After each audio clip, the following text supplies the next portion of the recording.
ਕਿਵੇਂ ਹੋਇਆ ਕੋਈ ਗੱਲ? ਤੇ ਮੈਂ ਚਾਵਲ ਚੜਾਉਣ ਗਈ ਸੀ ਤੇ ਐਕਸੀਡੈਂਟ ਹੋ ਗਿਆ ਮੇਰਾ। ਚੌਥਾ ਮਹੀਨਾ ਚੜਿਆ ਤੇ ਆਪਰੇਸ਼ਨ ਨੂੰ 1.5 ਮਹੀਨਾ ਹੋ ਗਿਆ। ਤੇ ਕਿਉਂ ਗਏ ਸੀ ਉਹ ਕੰਮ ਕਰਨ? ਬੱਚਿਆਂ ਵਾਸਤੇ ਗਿਆ ਸੀ। ਬੰਦਾ ਨਹੀਂ ਹੈ? ਬੰਦਾ ਮੇਰਾ ਘਰ ਹੀ ਨਹੀਂ ਆਉਂਦਾ, ਨਸ਼ਾ ਪੀ ਕੇ ਬਾਹਰ ਹੀ ਪਿਆ ਰਹਿੰਦਾ। ਮੈਂ ਆਪ ही काम करके बच्चे रखवाती सी। काफी 2-3 साल हो गए। तो ये पट्टी है? नहीं, फीस ही नहीं दी है। तो सर्दियां हैं और बच्ची के भी कपड़े फटे हुए हैं। बस बाजी और ठीक है, नहीं होनी कोई भी दिंदा। पहले जो मेरी लत कट्टी की उदो दिंदे सी। दवाई 1000 रुपए की डेली मेरी आती 2 टाइम दी। अभी घर में क्या हालात है पीछे? खाने पीने कमाने वाला कोई भी नहीं? मैं नहीं चाहती कि जो मदद कराओ मेरी। कदी हांडी पका लेंदी, कदी नहीं पकाई। कोई खाने वाला मेरा भाई कोई दे जाते हैं मेरे ते ओ मैं बच्चों को खवा दी।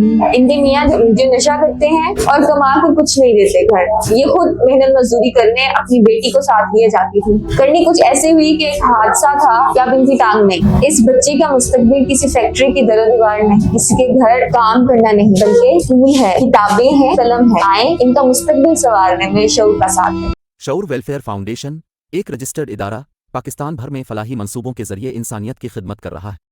सदकात, ज़कात और अतियात के लिए डिस्क्रिप्शन में फॉर्म का लिंक मौजूद है। अतिया करें और खैर बांटें।